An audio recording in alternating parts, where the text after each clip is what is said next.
Hey everybody, it's been a while since my last video and I wanted to show you what I've been up to in Talespire and in Dungeons & Dragons. I want to do a few things in this video. I want to show you this map that I've been working on and link it to Tales Tavern. I want to explain this boss fight and how I structured it, and then I want to show you some map transitions that I've been doing just with boss fights so far on this and a second map. First off, the map. I removed the fog and I turned the sunlight up, but please keep in mind that when the players arrive here, it's a foggy night. It'll make sense why that's important in a couple minutes. I used my forest templates to create the ground outside, and then I built a handful of broken walls, and I shoved the scattered stones and bricks from the miscellaneous exterior section everywhere. I stacked a few of the rectangular piles of bricks from that section inside and against the walls themselves to make it look like over time they had crumbled into piles. I only made one entrance to the dungeon below, and I tried to make it stand out a little bit more with a roof and a bit of vines growing around it to attract more attention. Most of my players do not own Talespire, so our sessions are done with me streaming the DM perspective over Discord. That means that if I do top-down views, they can basically see everything. To get around that, once I go into large spaces like this in-game, I try to keep the camera centered around where the player's view perspective would be. This only works in maps that I've made myself, where I can be sure it's big enough that the camera can fit comfortably. Otherwise, I'll be zipping through walls and giving away secrets, or if I use that top-down view, things get revealed too soon.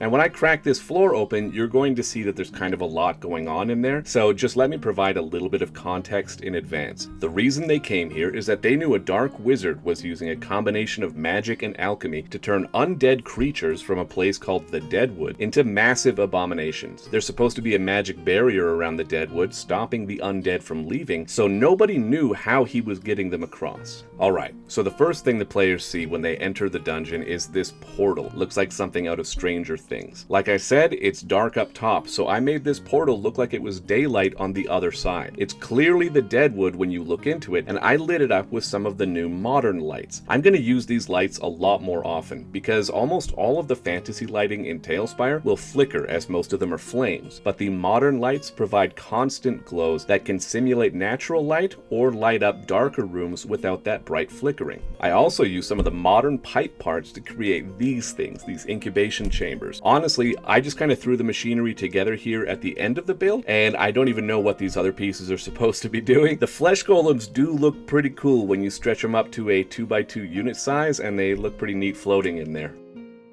I put a mid-level balcony in the center of the room, and I blocked vision of it from the entrance. This is where I'm going to position a caster enemy, adding a second level to the boss arena with a ranged threat on top of it. The balcony has a bunch of alchemy-related stuff, which is going to make up the main source of treasure for after the fight. It also has what I'll try to make look as obvious as possible to be a control mechanism for the portal itself.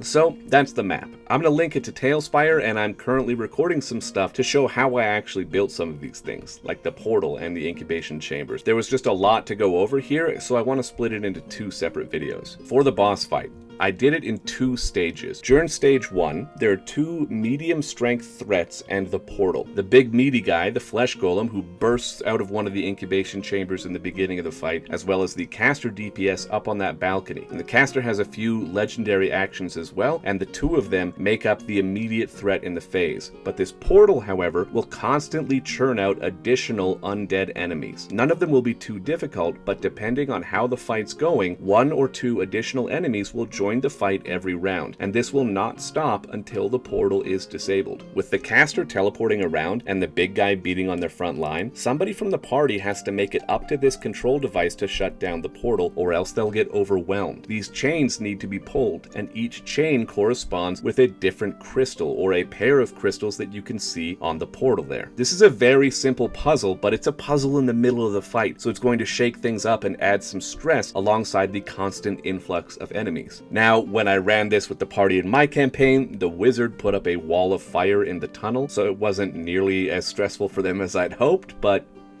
you know, you can't get them all.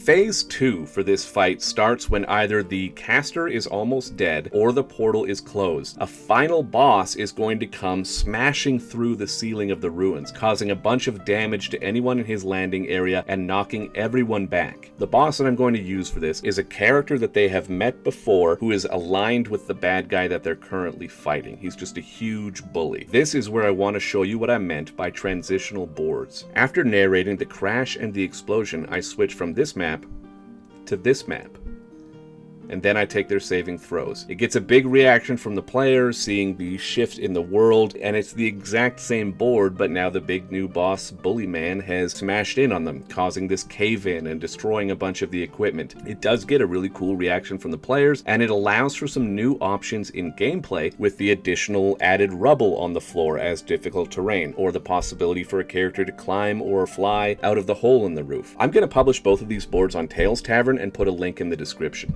That way you can use these boards in your own campaign, or if you like, you just pick them apart piecemeal or reverse engineer things that I've done to see how I did them. There will be a link for those boards down in the description below. This transitional maps tactic is something that I've used before in a one-shot. Now this is a city map that you can find on Tales Tavern called the Crossroads. I did not make this map, but I love it. It's one of my favorite ones on that site because it is just the right size and complexity to do a short story that's only going to use one map. What I did do, however, is edit another transitional map for another boss fight. After the players set off a large explosion in the mansion that they had been fighting their way through, I switched to this map. Got a big reaction from the players, and then the boss fight ended up happening both outside and inside, adding multiple levels to a boss fight that previously would have just been in a bedroom. This isn't the kind of thing that I can prepare to try and predict player action, but if I know that something is going to happen during a fight or in a city, then I can add one of these. I can set one of these up for that added punch. Anyway, please let me know what you think about the map. I will put all those links down in the description for the Tales Tavern stuff. Let me know what you thought about that boss fight, if you thought it was too much or if you've done something else. And please tell me what you are doing in your campaigns. Link me your maps. I would love to get more advice for how to run this campaign and to see more people's strategies for how they build stuff in Talespire. With the one D&D change, we all know that D&D Beyond is going to be releasing their own 3D map maker. I don't know if it's going to be exactly the same as Talespire. I'm excited to try it when it does come out. If it's cost prohibitive or if it isn't as in-depth as Talespire is, I don't know that I'm going to switch, but I'm also curious to hear what you guys think about that. If anybody's already planning on making the switch no matter what, or maybe you've invested a bunch of money into Hero Forge. The Hero Forge integration with Talespire, like if you spent a bunch of cash on that, then you have all of these maps that you already have built with units that you've already paid for. It's going to take a lot to get me to switch, I think. But anyway, I'll see you later.